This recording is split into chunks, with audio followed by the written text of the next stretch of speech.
Iniulat naman ng Konsulado ng Pilipinas sa Hong Kong na all accounted for na mga Pinoy na nagtatrabaho sa nasunog na apartment complex sa Tai Po District. Ay sa konsulado, nasa ligtas na sitwasyon ng 22 Pilipino.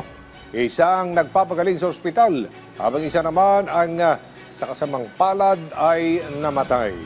Ang dalawa pa niyang OFW na under verification ay natukoy na bumalik sa Pilipinas bago mangyari ang trahedya. Samantala, personal na binisita ni na DMW Secretary Hans Leo Cagdag at OWA Administrator Patricia Cuanan ang Pilipinang domestic worker na si Rodora Alcaraz na nagpamalas ng kabayanihan sa gitna ng trahedya. Sa ngayon ay patuloy na bumubuti ang kanyang kondisyon. Tiniyak ng pamahalaan ang patuloy na pagtulong kay Alcaraz kung saan kabilang sa ibibigay na suporta ay ang tulong sa edukasyon ng kanyang mga kapatid o ng kanyang kapatid sa kolehiyo.